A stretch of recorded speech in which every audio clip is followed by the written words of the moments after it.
Hi everyone, thank you for watching ECN Online. I'm Becky Medellin, and today we're in our studio with Shan Rankin, who is the Executive Director of the Museum of South Texas History. Thank you for coming over. Well, thank you for having us. Sure. Miss Rankin has some really exciting news for us about the museum.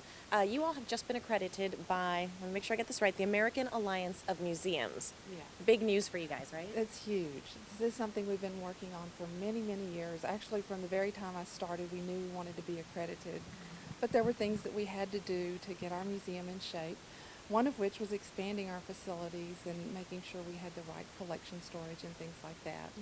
And we submitted our application back in 2011, and then we did the year-long self-study, which required a complete review of all our existing policies and procedures and revamping and making sure everything was in place. And we submitted our final application in the self-study in September of last year. And then in May we were visited by a peer review team, and at the July meeting of the Accreditation Commission we were awarded accreditation along with 3 other museums in the United States. There were 4 that were accredited, newly accredited museums, 13 that were reaccredited.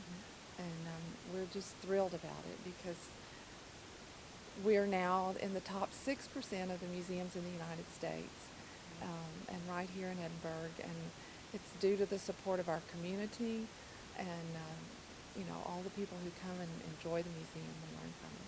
Yeah, so top 6%, there are very few museums in the country who meet the standards of the Alliance and who go through the process of becoming accredited.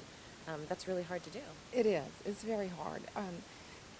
It really takes a very committed board, staff, community, to put everything in place to be sure that you're meeting the best standards for caring for your collection, for having programs that your community enjoys, for doing wonderful exhibits. And there are rigorous standards that we have to meet. And also about our governance, what kind of leadership we have in the museum, the qualifications of the museum staff. All of that is evaluated. Right. Okay, so here's where our residents come into this. They get to help you celebrate at a special event that you're having on September 29th, correct? Yes, September 29th from 1 to 5 at the museum, and it will be free admission all day long.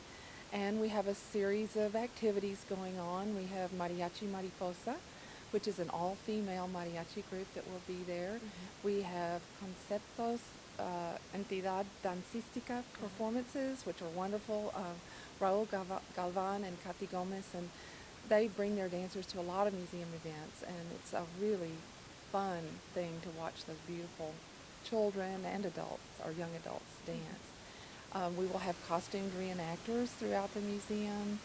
We will also have something that really people will rarely have an opportunity to do, which is to have a little behind-the-scenes look at what goes on at the museum. And there'll be very small group tours, and it's first come, first serve. But people will have the opportunity to go back and kind of see the collection area and where things are stored. So kind of behind the scenes. Definite behind the scenes, yes, and learn about what goes on to put those beautiful exhibits out on the floor. Okay, and we have someone at home who wants to take another look at the schedule for Sunday, or if they want to see more information about the museum, they can go to your website? Yes, our website is www.mosthistory.org, and they can find more information there, for sure. Well, thank you very much. Congratulations to you and your staff. Thank you, and thank you to the community for all that you do to make this such a wonderful museum. It wouldn't be what it is without you.